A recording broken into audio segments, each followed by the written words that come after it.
ಕಾನು, ಯಾಕೋ ಈ ಮನೇಲಿ ಏನೋ ಸರಿ ಇಲ್ಲ ಅನಿಸ್ತಿದೆ ನನಗೆ. ಯಾಕೆ ಮಮ್ಮಿ, ಏನಾಯ್ತು? ನೀನು ಕಾಲೇಜ್ಗೆ ಹೋದಾಗ ನಾನು ಒಬ್ಬಳೇ ಮನೇಲಿ ಇರ್ತೀನಲ್ಲ, ಅವಾಗ ನನಗೆ ಏನೇನೋ ಫೀಲ್ ಆಗ್ತಿದೆ ಕಾನು. ಕಿಚನಲ್ಲಿ ಅಡುಗೆ ಮಾಡ್ತಿರ್ಬೇಕಾದ್ರೆ ಯಾರೋ ಹಿಂದೆ ಬಂದು ನಿಂತ್ಕೊಂಡಿರೋ ಥರ ಅನ್ಸುತ್ತೆ ನೋಡು. ಈಗಲೂ ಯಾರೋ ಹಿಂಗೆ ಹೋದಾಗ ಫೀಲ್ ಆಯ್ತು ಕಾನು. ಕಾಲೇಜಲ್ಲೇ ಅಷ್ಟು ಟೆನ್ಷನ್ ಇಟ್ಕೊಂಡ್ ಬರ್ತೀನಿ, ಮನೆಗ್ ಬಂದ್ರು ಏನಾದ್ರೂ ಒಂದಲ್ವಾ ಮಮ್ಮಿ ನಿಮ್ದು? ಅದೆಲ್ಲ ನಿಮ್ದು ಭ್ರಮೆ ಆಗಿರುತ್ತೆ. ಸುಮ್ಮನಿರಿ, ಏನೇನೋ ಮಾತಾಡ್ತೀರಾ. ನೆಗೆಟಿವ್ ಥಿಂಕಿಂಗ್ ಎಲ್ಲ ಬಿಟ್ಟು ಆರಾಮಾಗಿರಿ. ಇವತ್ ಸಾಂಬಾರ್ ಮಾತ್ರ ಸಕ್ಕದಾಗಿ ಮಾಡಿದ್ದೀರಾ ಮಮ್ಮಿ. ನಾನೆಲ್ಲ ಅಡುಗೆ ಮಾಡಿದೀನಿ ಕಾನು, ನೀನ್ ಝೊಮ್ಯಾಟೊ ಬುಕ್ ಮಾಡಿ ತರಿಸಿದಲ್ವಾ?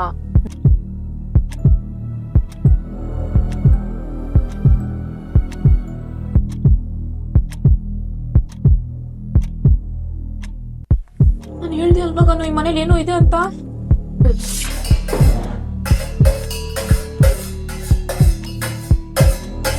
ನಾನು ಹೇಳ್ದೆ ಅಲ್ವಾ ಕಾನು, ನೀನ್ ನಂಬಲಿಲ್ಲ.